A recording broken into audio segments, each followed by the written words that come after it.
नमस्कार.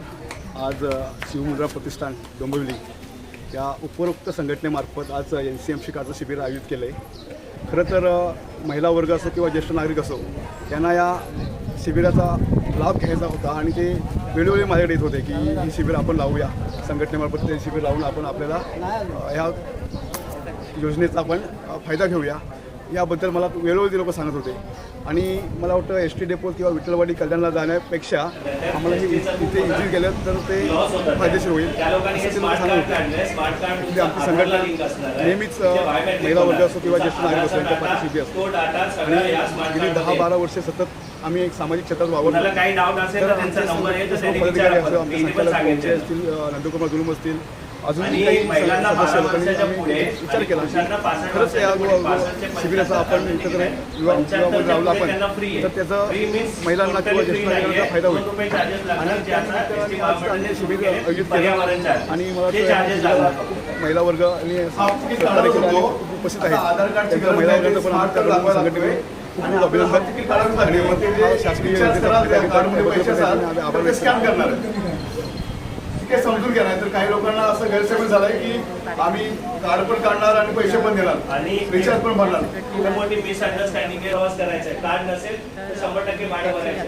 प्रवास करून आला तर तुम्ही आल्यानंतरही कार्ड काढू शकता, कधीही काढू शकता 5 वर्ष. कोकणातलीच आहे.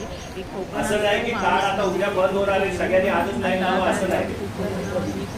अशी परिस्थिती चालली आहे. म्हणून आम्ही अशा ठिकाणी कॅम्प घेऊन सगळ्यांना त्या सुविधा उपलब्ध करून देतो.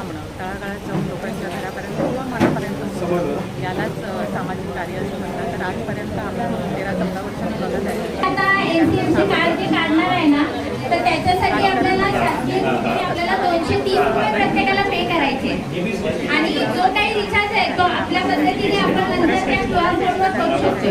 फक्त आता जे आपण इथे कार्ड जे काढणार आहे त्या कष्टाला लोकांनी भरभरून प्रतिसाद दिला आणि त्या नगरसेविका आपल्या इथून निवडून आल्या. तसंच त्याला म्हणजे उमेश हा असा एक म्हणजे मला भावासारखाच आहे. आज आम्ही गेली 20 वर्ष आमचे संबंध आहेत म्हणजे जवळीक घरातल्यासारखं.